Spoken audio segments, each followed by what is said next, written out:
Damos gracias al Señor por este nuevo día, un día hermoso.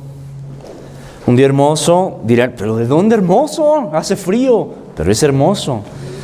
A la verdad el Señor nos muestra a lo largo de toda su creación que Él es Dios. Y por supuesto también que toda su creación es hermosa, ¿cierto? Y podemos notar que también, incluso estando y el Señor dándonos muestra de toda su creación, a veces nos encontramos en tribulación.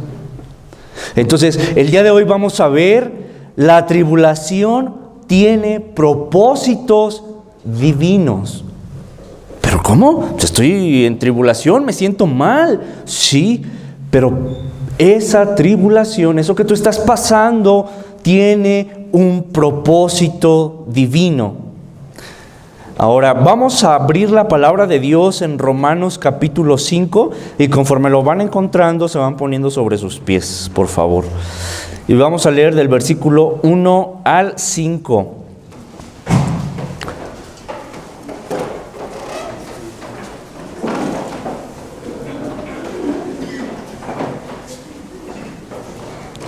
Romanos 5, del versículo 1 al 5.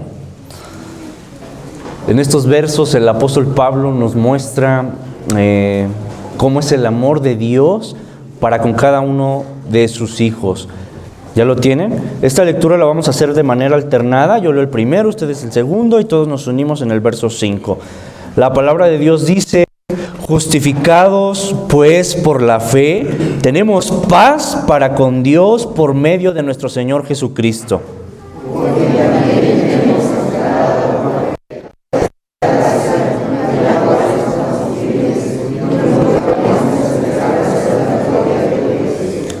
Y no solo esto, sino que también nos gloriamos en las tribulaciones, sabiendo que la tribulación produce paciencia. ¿Todos? Y la esperanza no avergüenza, porque el amor de Dios ha sido derramado en nuestros corazones por el Espíritu Santo que nos fue dado. Señor, gracias porque tú demuestras tu poder a través de nuestras debilidades. Gracias, Señor, porque esas debilidades y esas tribulaciones nos fortalecen. Ayúdanos a entender ese profundo amor que tú tienes en medio de lo que estamos pasando.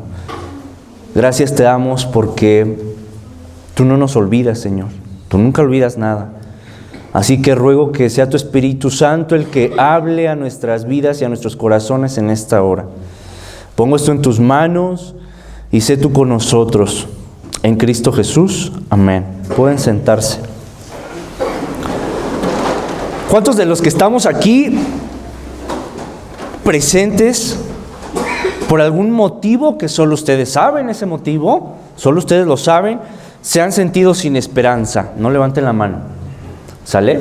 Porque ya todos o la mayoría iba a levantar la mano. En algún momento nos hemos sentido a veces así, sin esperanza. ¿O cuántos de ustedes o cuántos de nosotros nos hemos sentido alguna vez sin propósito en nuestra vida? Es decir, sí estoy viviendo, sé que soy cristiano, pero ¿cuál es mi propósito de vida? ¿Cuál es ese propósito? ¿Por qué estoy aquí? Si en estos momentos te encuentras sin esperanza, entonces este mensaje es para ti. Si en estos momentos entonces tu esperanza está puesta en tu trabajo o en lo que haces con tus propias fuerzas, entonces también este mensaje es para ti. Porque a veces confiamos en lo que nosotros hacemos o en lo que tenemos para podernos sentirnos bien y con esperanza. Porque, ¿sabes? Checa esto, incluso podemos tener una esperanza falsa. Podemos tener esperanza falsa, que en algún punto te puede dañar el corazón, pero también esa esperanza falsa puede dañar tu relación con el Señor. Eso es una esperanza falsa. O bien tal vez tu esperanza está puesta en los talentos que el Señor te ha permitido tener. ¡Wow! Yo sé hacer esto y porque lo sé hacer muy bien, sé que el Señor me va a bendecir. Y ahí está el error. Más bien, el Señor es bueno y sé que el Señor me va a bendecir y me ha dado esos talentos. En primer lugar pongo al Señor y no la esperanza. Entonces ahí puede haber un pequeño error. A ver, el Señor te ha permitido tener todo eso que tú tienes, y a veces has olvidado que solo somos mayordomos de todo cuanto poseemos. Solo somos mayordomos. Solo cuidamos de todo lo que tenemos. Porque ¿quién es el dueño de lo que tenemos y de lo que somos? Dios, no nosotros, ¿cierto? Muchos otros estamos tristes. Y es válido. Muchos otros nos encontramos apesumbrados por algún motivo. Es válido, por supuesto. Pero lo que no es válido bíblicamente es que tu corazón se encuentre sin esperanza. Entonces, el apóstol Pablo en esta carta nos muestra el profundo amor de Dios para con aquellos que tienen fe en Él y no en las cosas de este mundo. Todos enfrentamos dificultades como humanos, pero incluso también como cristianos. Solo la diferencia estriba en que tú debes estar recordando constantemente que tienes una fuente inagotable de esperanza, y esa fuente inagotable de esperanza la encuentras no en el mundo, sino en ¿quién? En Cristo. En Cristo, que te puede dar esa esperanza inagotable. Entonces el apóstol Pablo en esta carta, en estos versículos que estamos leyendo, nos guía a través de la seguridad que tenemos en Cristo, incluso en medio del sufrimiento. Tienes una seguridad incluso en medio de tu sufrimiento, solo tú sabes cuál es. Antes de conocerle a Él, y me incluyo, vivíamos en un mundo sin propósito espiritual. Antes de conocer la palabra, andábamos por el mundo con miedo, sin esperanza, y no sabíamos cuál era el porqué de nuestra existencia. Pero cuando tú conoces el propósito que Dios tiene para ti, es entonces cuando tu vida va a estar llena de esperanza. Recuerda que vivíamos separados de Dios a causa de nuestro pecado. No es que tú puedas decir, yo creo en Dios, pero si tu vida demuestra todo lo contrario, entonces vives separado de Él. Vivíamos separados de Dios a causa de nuestro pecado, pero ahí hay un pero. El sacrificio hermoso ¿de quién? De nuestro Señor Jesucristo reivindicó eso. A causa de ese sacrificio perfecto, nos hizo partícipes de algo tan tremendo y hermoso. Te dio oportunidad de ser hijo ¿de quién? De Dios. Así es. Por medio de la fe en su Hijo Jesucristo. ¿Conocen a las Naciones Unidas? Sí, ¿verdad? ¿Qué hacen las Naciones Unidas? ¿Alguien sabe? Supuestamente velan por la paz del mundo. Velan por la paz del mundo. Y si ustedes entran, ustedes teclean en Google, vamos a ver a las Naciones Unidas, entran en la página. Las Naciones Unidas escriben un artículo sobre la ciencia de la esperanza. Y las Naciones Unidas, a lo cual quiero citar lo siguiente para no equivocarme en lo que la cita dice: la esperanza nos ayuda a afrontar la pérdida, el estrés y otros retos y mejorar la salud mental y física. La esperanza puede reducir la depresión, la ansiedad, los ataques de pánico, las enfermedades crónicas. Termino la cita. Entonces, si para el mundo tener esperanza es mejorar tu calidad de vida, imagínate la esperanza que Dios te da, es incomparable. La esperanza que te da el mundo puede terminar en algún punto, pero la esperanza que te da Dios es verdadera. Es por eso que yo les dije que hay una esperanza falsa. Es la esperanza del mundo. Tú piensas, o podemos pensar, me va a ir bien porque invertí en un buen negocio. ¿Dónde está puesta tu esperanza en esa esperanza falsa? En el negocio y no en Dios. Eso puede ser algo falso. Puede terminar en algún punto. Es incomparable. En este sentido, la esperanza es un don de Dios. La esperanza es consecuencia de otro don que Dios te da, que es el de la fe. ¿Vamos bien hasta ahí? ¿Sí? Muy bien. Entonces, la esperanza bíblica no es comparable a la felicidad que te puede dar el mundo. El mundo te da una felicidad pasajera. ¿Sí? Ay, hoy me siento triste, voy a ir con mis amigos. Hoy me siento mal, quiero ver a esta persona para poderme sentir bien. Esa es una esperanza falsa. ¿Cuál sería la esperanza verdadera? Hoy me siento triste y voy a los pies de Cristo. Esa es una esperanza verdadera. Esa es la esperanza verdadera que Dios espera de sus hijos. Esa es la esperanza bíblica.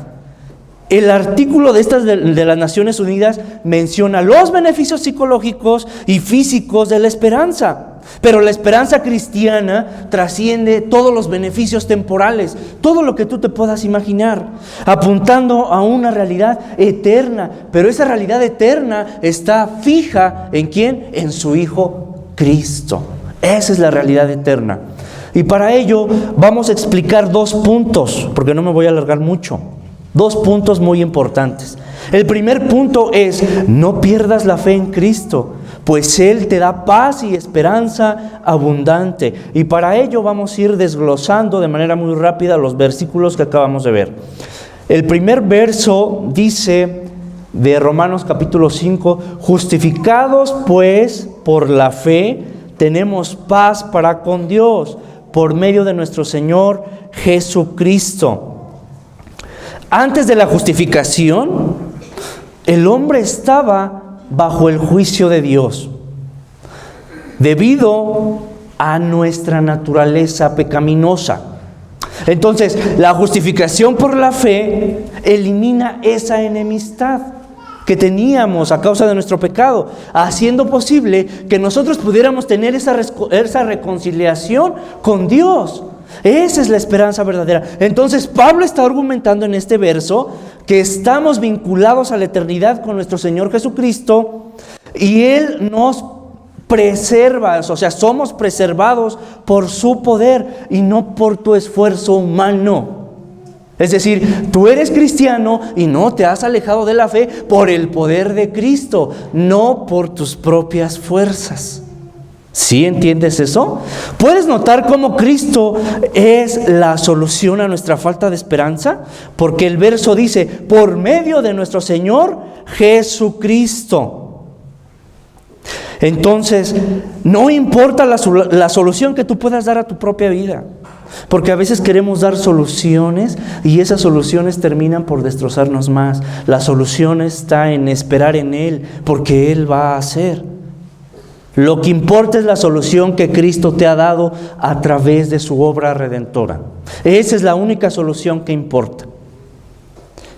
En la carta a los Romanos podemos ver cómo Pablo da por sentado que tanto él como sus hermanos en la fe, o sea, de los hermanos, porque esta carta está dirigida a los hermanos que vivían en Roma en aquel entonces, Pablo está diciendo, justificados pues por la fe, tenemos paz.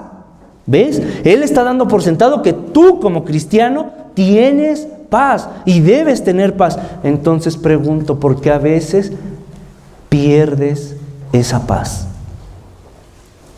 Cristo en su palabra está dando por sentado que tú como cristiano tienes esa paz asegurada por medio de la fe, pero a veces se te olvida.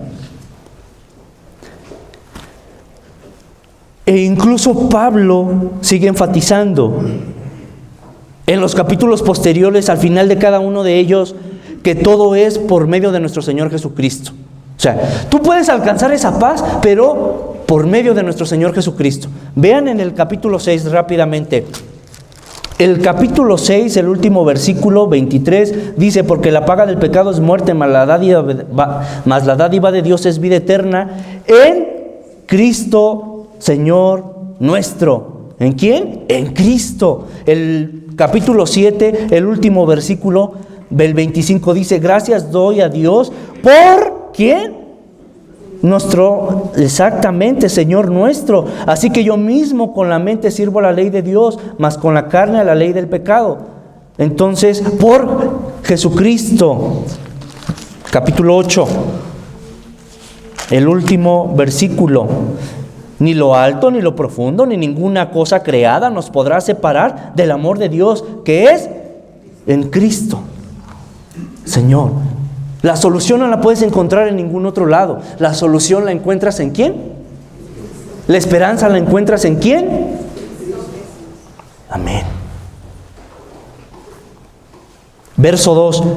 Por quien también tenemos entrada por la fe esta gracia, en la cual estamos firmes y nos gloriamos en la esperanza de la gloria de Dios.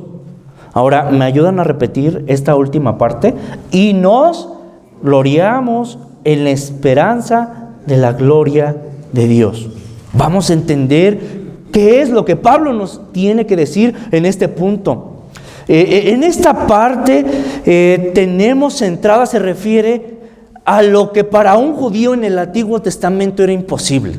Para un judío era imposible tener esta esperanza. Ah, caray, sí.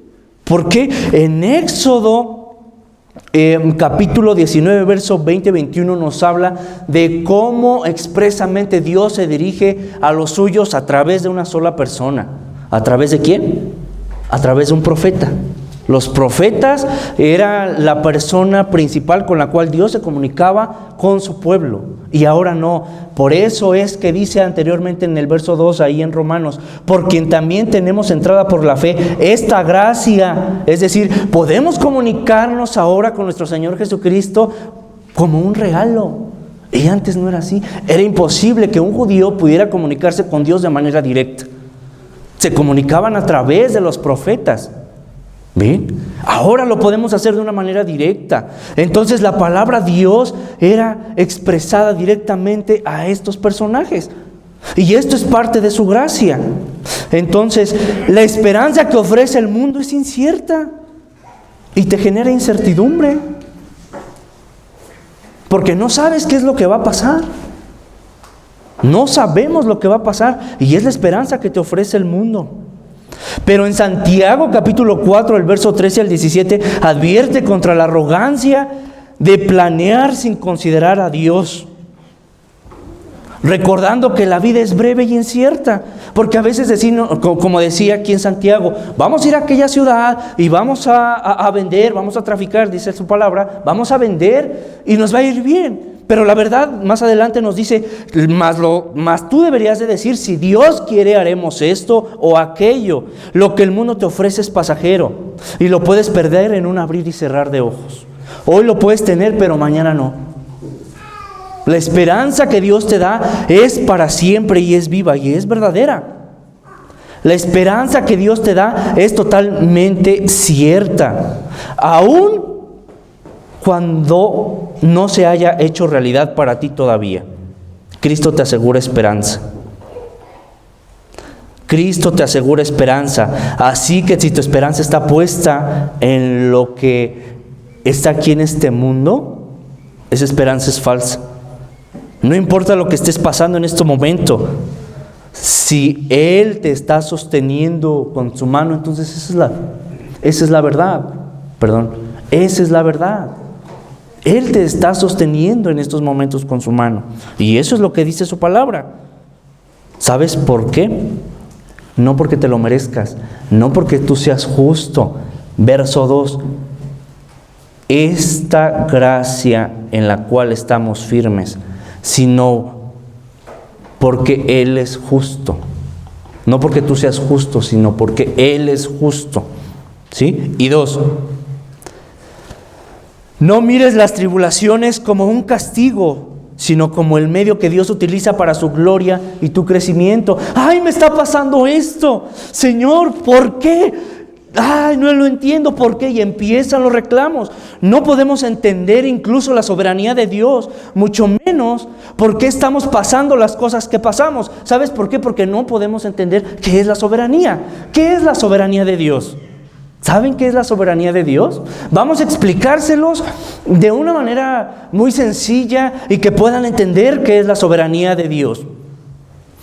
La soberanía de Dios se refiere a su total o suprema autoridad y control sobre toda la creación. Es el control que Dios tiene sobre ello, incluyendo el curso de la historia, las acciones humanas, los eventos naturales. Dios, como el creador y sustentador del universo, tiene el derecho absoluto de poder gobernar todas las cosas de acuerdo a su voluntad, sin que nada esté fuera de su alcance o control. ¿Sí? De Él depende absolutamente todo. ¿Recuerdan a Job? Cuando en el libro de Job, cuando los ángeles se acercan, los hijos de Dios, los ángeles, se acercan al trono. ¿Y uno de ellos quién era? ¿El quién? ¿Ya se les olvidó? Estaba en el trono, se acercan los ángeles y se acerca el diablo. ¿Y tú dónde andabas? De rodear la tierra. ¿Has considerado a Job, que es justo, recto, el más justo sobre toda la tierra? Sí, lo he visto. Y el diablo, pero ¿qué tal si pasa esto? Vas a ver cómo te deja de adorar. Casi le dice eso. A ver, entonces, bueno, todo lo que pasa, aún tu tribulación, está sujeto a la soberanía de Dios, a la voluntad de Dios. Todo, absolutamente todo. Una vez les decía a los jóvenes, a ver jóvenes, ¿cómo se le llama al hecho de que pase esto? ¿Cómo se le llama eso? ¿Mande? La ley de la gravedad. Es decir, que toda fuerza de atracción, es la fuerza de atracción de la Tierra. Y dice, sí. Y les digo, oh sorpresa, no, sí existe la fuerza de gravedad, por supuesto, pero la Biblia nos enseña que todo está sostenido por la mano de Dios, porque Dios es perfecto, Dios es santo, no se escapa nada de la mano de Dios, porque Él lo sostiene. Esa es la soberanía de Dios. Entonces todo está sujeto a su voluntad, sin que nada esté fuera de su alcance o control. Él tiene el control. ¿Quieren saber cómo la Biblia nos expresa eso? A ver, vamos a ver, busquen Isaías capítulo 46. Porque me van a decir, ¿a poco sí? El Señor hace lo que quiere, sí, porque Él es Dios. Isaías 46, versículo 9 y 10.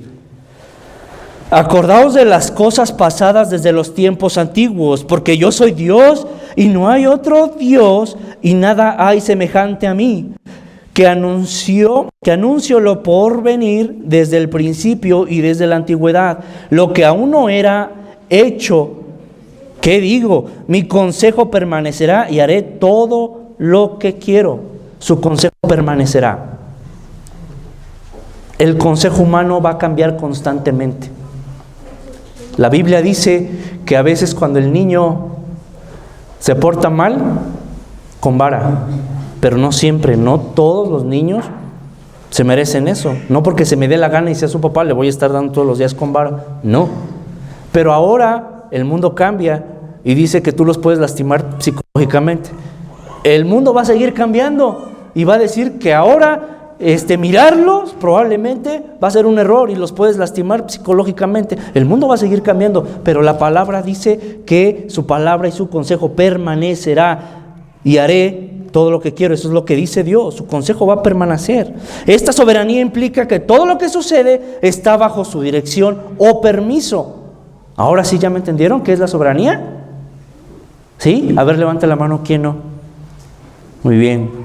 Entonces, si les pregunto, ya me van a contestar. ¿Qué es la soberanía?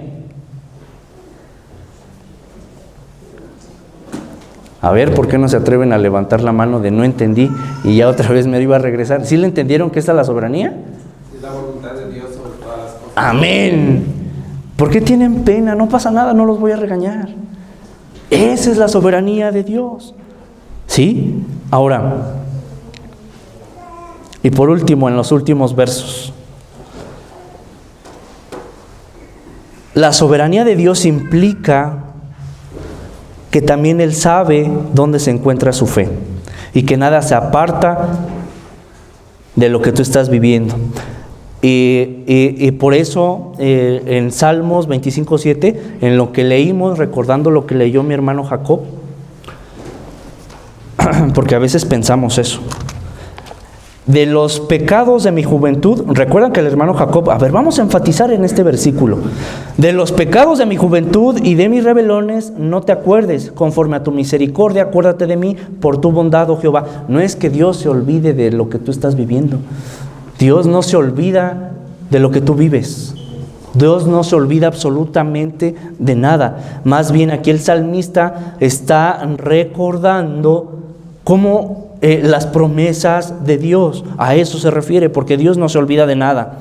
Entonces, la palabra de Dios dice que debemos de gloriarnos, estar gozosos en medio de la tribulación. ¿Pero cómo? ¿Recuerdan a los apóstoles? Ellos fueron azotados y aún así después de ser azotados salieron gozosos. Así que no importa la situación en la que te encuentres, para ellos cada azote, cada tribulación los acercaba más y más a Cristo. Así que tu mente debe estar puesta en eso, que cada tribulación te acerque más y más a Cristo. La tribulación, el creyente, produce beneficios. Toda tribulación que tú tengas a lo largo de tu vida, una enfermedad, una pérdida, lo que tú quieras tener, o más bien lo que a ti te pase, produce beneficios. Y el primer beneficio nos lo muestra más adelante. Y no solo esto en el verso 4, y la paciencia en el 3, perdón, la última parte, sino que también nos gloriamos en las tribulaciones, sabiendo que la tribulación produce, ese es un beneficio, produce paciencia, y es la capacidad de resistir en su palabra bajo cualquier presión, sin claudicar. ¿Y qué produce la paciencia? Prueba. Y esto se refiere al carácter del cristiano. ¿Sí? Cada prueba va a mejorar tu carácter. Y la prueba, esperanza. A la par, cuando el Señor trabaja con tu carácter, también va a producir en tu corazón esperanza. ¿Sí? Y la esperanza no avergüenza. De manera que si contestáramos las primeras preguntas, ¿cuántos de los que están aquí presentes por algún motivo, esa fue la primera pregunta, que solo ustedes conocen, se han sentido sin esperanza? Muchos nos sentimos sin esperanza, pero porque hemos puesto nuestros ojos lejos de Cristo, por eso nos sentimos sin esperanza. Y la segunda pregunta fue, ¿cuántos se han sentido alguna vez sin propósito en su vida? Tal vez la mayoría, tal vez porque sus esperanzas están puestas en lo que el mundo te ofrece y no en lo que tú puedes hacer. Más en lo que el mundo te ofrece y en lo que tú puedes hacer, corrijo, y no en lo que Cristo está haciendo por ti. ¿Sí? Y con esto termino.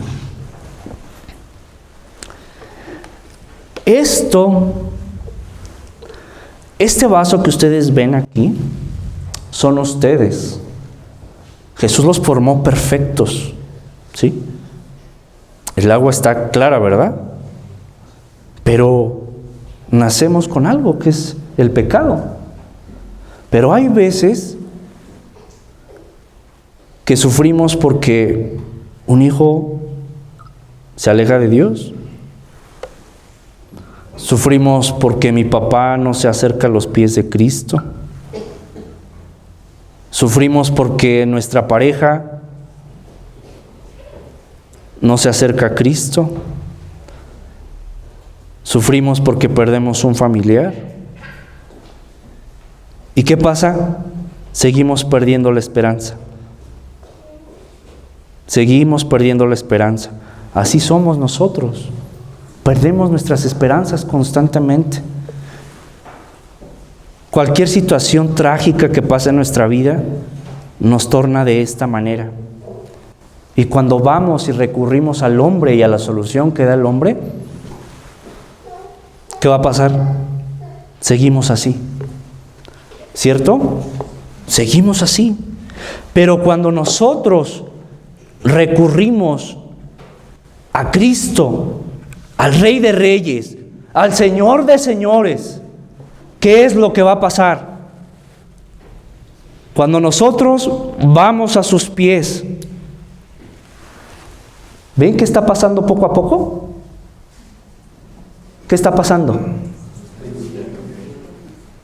Te regresa, te da una nueva esperanza. Eso es lo que quiere Cristo para ti. Eso es lo que hace Cristo por ti. Dios, a través de las pruebas, te purifica. La purificación de Dios, ahí está. Cuando a pesar de la prueba, tú estés así, ¿qué va a pasar? Dios te sigue manteniendo limpio, pero solo si estás delante de su presencia. Solo si estás delante de su presencia. Así que descansa en el Señor. No descanses en otro lugar. Él reconfortará tu alma y te hará sentir como si estuvieras en un valle de ¿qué? De delicados pastos. Pero para ello, humíllate delante del Señor. No importa la tribulación por la cual estés pasando, da gracias en todo y por todo. Humíllate delante del Señor. Vamos a orar. Padre, gracias te damos por esta palabra tuya. Gracias te damos por nuestras tribulaciones, Señor. No sabemos por qué estamos pasando esto. No sabemos por qué siguen y siguen, termina una y otra vez y otra vez. Pero tú nos enseñas que nos estás moldeando, que estás moldeando nuestro carácter, que nos estás preparando para algo mejor, para gozar de tu presencia por la eternidad. Gracias, Señor, porque a través de la tribulación, tú nos das un propósito, y ese propósito es divino, uno que nunca termina y uno que es verdad, que es el cielo, Señor. Yo sé que tu corazón tal vez se siente triste en estos momentos, pero en Él encontrarás esa paz, no en el hombre, sino en Cristo. Así que arrodíllate delante del Señor y dile específicamente por qué o cuál es el motivo por el cual te sientes sin esperanza. Recuerda que la esperanza es un don. Así que piensa en ello. Arrodíllate delante del Señor y Él te dará esa esperanza y renovará tus fuerzas como las águilas. Porque Él te está sosteniendo en esos momentos. Su soberanía es grande. Él no se ha olvidado de ti. Así que, gracias, Señor, te damos por esta palabra tuya que nos acabas de enseñar. Y te rogamos que tú nos llenes de esperanza. Ayúdanos y sustenta nuestro corazón todos los días. No solamente cuando nos sintamos mal, sino llena nuestro corazón también cuando estamos felices. Pongo esto en tus manos y sea tu voluntad en la vida de tus hijos y en la mía. En Cristo Jesús. Amén.